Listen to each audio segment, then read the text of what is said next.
My dear friends, tell me honestly, how many of you get angry at least once a day? Or let me put it this way, how many of you get angry at least once an hour? Pause a smile, let audience laugh. We all do, isn't it? Someone cuts you off in traffic, someone ignores your message, someone makes a hurtful comment. And suddenly, it feels like they've hijacked your peace of mind. But let me ask you a deeper question. Why should they control how you feel? Why should their behavior decide whether you're peaceful or miserable?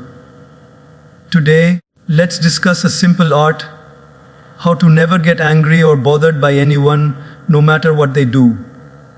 Friends, let me ask you something very simple.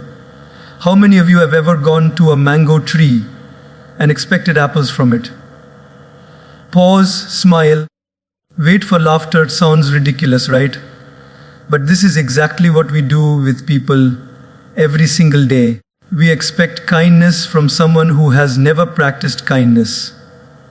We expect patience from someone who has lived a life of irritation.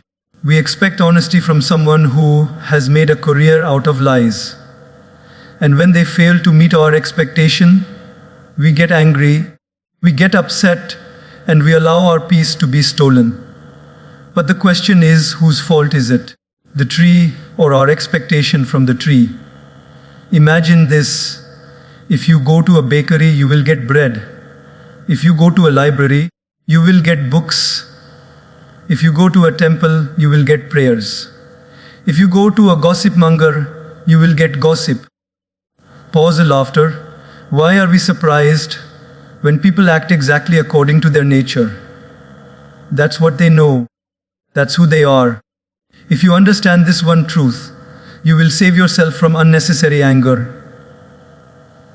Let me share a small story. One man once got very angry at a monk because the monk would never react to insults. Finally, the man shouted, "Don't you hear me? I am abusing you so badly, and you're just sitting there calm. Aren't you bothered at all?" The monk smiled and replied, "If someone brings you a gift and you don't accept it, whom does the gift belong to?" The man said, "Of course it belongs to the giver." The monk said, "Exactly. Your anger, your insults are your gifts. If I don't accept them, they remain with you. Isn't that powerful?" So, the first step to never being angry or bothered is this: stop expecting mangoes from an apple tree. Accept people for who they are, not who you imagine them to be. When you adjust your expectations to reality, anger disappears like mist in the morning sun. You see, people act out of their conditioning. They are not waking up in the morning thinking, "Whose peace can I destroy today?" They are just being themselves. If we can understand this, we won't take their behavior personally. We will simply say, this is their nature, and move on peacefully. Friends, anger is nothing but an instant reaction. Somebody says something, does something, and before we even think, boom, we explode. But the wise path is to replace reaction with response. What's the difference? Reaction is automatic, response is conscious. Reaction comes from emotion. Response comes from wisdom. Let me give you a small example. Imagine you are sitting in a doctor's clinic. The doctor gives you some medicine. The next day, you come back with rashes and fever. You tell the doctor, "I reacted badly to that medicine." Reaction means something is wrong. Now imagine the same scenario, but instead of rashes, the medicine starts healing you. Then the doctor says, "Your body is responding well to the treatment." Response means something is right. Similarly, in life, when people say or do things, we have two choices. Either we react and create more damage, or we respond and create more healing. Now let's make this very practical. Someone insults you. If you react instantly, you shout back, you hurt them, you lose your peace, and in the process, maybe even lose your relationship. But if you respond, you pause, you think, you decide, is this person worth my anger? Or can I deal with this in a calmer, smarter way? The outcome will be completely different. I once heard about a man driving his car when another driver cut in front of him aggressively. Immediately, his blood boiled. His hand was on the horn, his mouth was ready with abuses. But suddenly he thought, wait, what if this man is rushing to a hospital with his wife who's in labor? What if he's not reckless, but helpless? That single thought transformed his anger into compassion.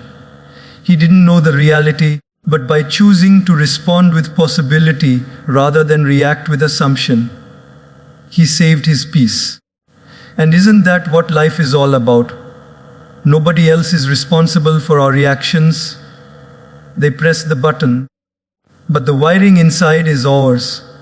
The more control we give to others, the more miserable we become. But the more we learn to respond consciously, the more peaceful we stay. So next time, when someone provokes you, just remind yourself, do I want to be a slave to my reactions or the master of my responses? Because my friends, anger may feel powerful in the moment, but response is the real power. Friends, one of the most underrated powers in this entire world is the power of pause. Just a few seconds of silence can save you from years of regret. You see, most of us live like pressure cookers. We keep storing stress, anger, disappointments, and then the smallest spark makes us burst. Somebody says one wrong word, one careless comment, and before we know it, our tongue has already fired bullets. Later, we realize what we said and we regret. How many of you have experienced this? Pause, smile, look at audience. We all have, isn't it? Now think about this. When you send a wrong message on WhatsApp, there's a little option called delete for everyone. But when you send a wrong message through your tongue, there is no delete button. Words once spoken cannot be taken back. You may apologize later, but the scar remains. That is why the power of pause is so important. There's a beautiful story. A young boy had a terrible anger problem. His father gave him a bag full of nails and told him, every time you lose your temper, hammer one nail into this wooden fence. The first day, the boy hammered 37 nails. Slowly, as weeks went by, the number reduced. Finally, he learned to control his temper and stopped hammering nails. The father then said, no, every time you control your anger, remove one nail. Eventually, the boy proudly said, Father, I've removed them all. The father took him to the fence and said, look closely. The nails are gone, but the holes remain. That's what your angry words do to people. Even when you remove them with apologies, the wounds stay. Isn't that so true? So how do we avoid leaving those holes? By pausing. Just a few seconds of silence between provocation and response. Imagine a glass of muddy water. If you keep shaking it, it remains cloudy. But if you let it sit quietly, the mud settles and the water becomes clear. Our mind is the same. When anger shakes it, our thoughts are cloudy. But if we pause, everything becomes clear. Practical tip: the next time you feel anger rising, don't speak. Take a deep breath. If possible, drink some water. If you can, even excuse yourself and walk away. Give yourself those precious seconds to pause, because in that pause, wisdom enters. In that pause, you realize, if I say this, what will be the consequence? If I stay silent, what will be the consequence? That small gap between impulse and action is the birthplace of maturity. Friends, never underestimate the power of pause. It can protect your peace. It can protect your relationships. It can protect your future. 1 second of silence can save you from a lifetime of sorry. Friends, anger melts when empathy enters. Very often, we get so caught up in how someone's words or actions made us feel that we forget to ask, why did they behave that way in the first place? Every rude word, every angry outburst, every cold silence has a story behind it. Nobody wakes up in the morning thinking, let me go and ruin someone's day. People behave badly because of something going on within them. If we could just pause and look deeper, we would see pain hiding behind their anger, struggle hiding behind their words, and wounds hiding behind their attitude. Imagine this: you walk into a hospital, and in the emergency ward, a patient is screaming and crying in pain. Would you get angry at him? No. You would feel compassion because you know his behavior comes from suffering. Similarly, many people around us are also carrying invisible pain. They may look normal on the outside, but inside, they are bleeding emotionally. Their rudeness is just a symptom of their suffering. When we see people that way, anger is replaced with empathy. Let me tell you a story. There was a man traveling in a crowded train. He had 2 children who were running up and down the compartment shouting, disturbing everyone. The man just sat silently, doing nothing. Finally, one passenger got very irritated and said angrily, "Mister, can't you control your children? Don't you see they're bothering everyone?" The man lifted his head slowly and said, "I'm sorry, I should. But we just came from the hospital. Their mother died this morning. I don't know what to say to them, and they don't know how to handle it." Suddenly, the atmosphere in the train changed. The anger in that passenger turned into tears. Why? Because the moment he understood the man's pain, empathy replaced irritation. This is the secret, friends. When someone hurts you, instead of asking, "Why are they doing this to me?" ask, "What must they be going through to act this way?" That single shift in perspective changes your anger into understanding. In fact, science also shows this. People who are constantly rude or aggressive often carry childhood trauma, financial stress, health problems, or relationship struggles. They are like pressure cookers waiting to burst. Their outburst is not about you, it's about what they are carrying inside. So how do we practice empathy practically? Whenever someone mistreats you, remind yourself, this is not who they are. This is what they are going through. Instead of throwing fire back at their fire, you pour a little water of compassion. Sometimes just listening silently or responding with kindness can disarm even the angriest person. Remember, my friends, angry people don't need more anger. They need more understanding. Hurt people don't need punishment. They need healing. And you never know, maybe your empathy could be the medicine they were secretly longing for. So the next time someone bothers you, instead of reacting with rage, try responding with empathy. Because anger divides hearts, but empathy connects them.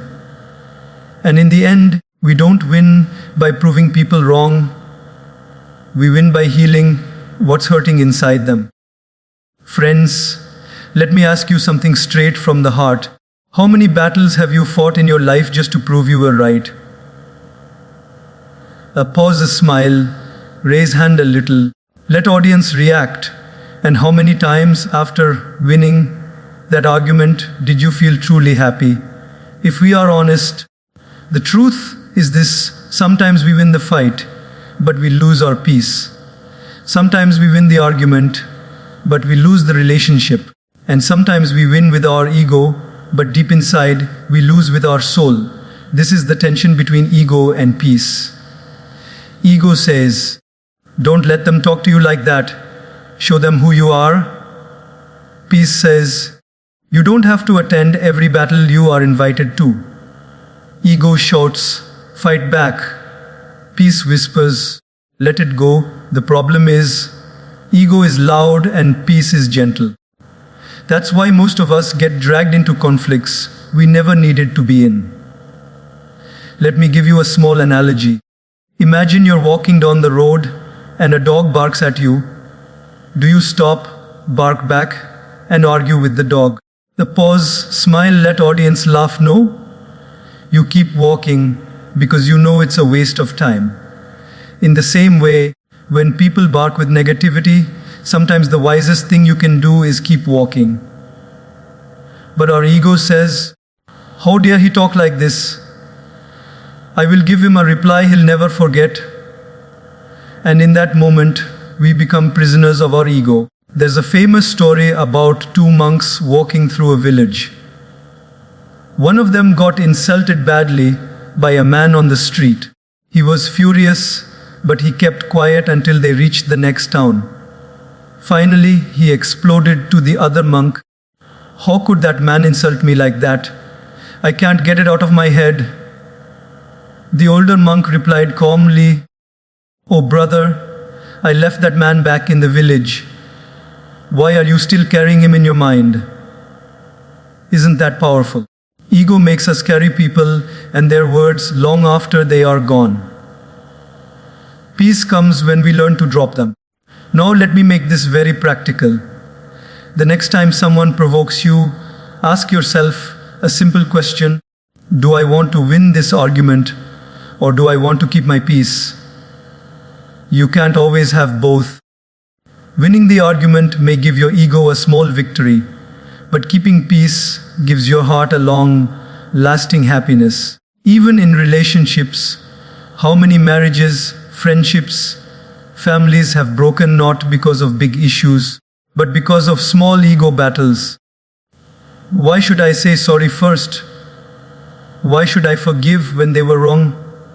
And in the process, both people keep their ego, but lose their bond. Friends, always remember this. You can either be right or you can be happy. Choose wisely. In fact, humility is the most powerful response to anger. Silence sometimes wins more than 1,000 words. Walking away sometimes proves more strength than standing and fighting. You don't have to fight every time. You don't have to prove yourself every time, because your peace is more precious than your ego. So the next time your ego says, fight, ask your heart, is it worth my peace? And most often you'll realize it's not. True strength is not in having the last word. True strength is in knowing when to keep quiet. True victory is not in defeating others. True victory is in not letting your ego defeat your peace. Friends, all of life's battles are first fought in the mind. If we cannot master our mind, we will forever be slaves to anger, irritation, and negativity. Think about it. The world outside is full of triggers people, words, situations, disappointments. But the real battlefield is not outside. The real battlefield is inside. If your mind is strong, nothing outside can shake you. But if your mind is weak, even the smallest comment can break your peace. Let me ask you, how many of you have seen a glass of water on a shaky table? A pause, smiled, even a small vibration,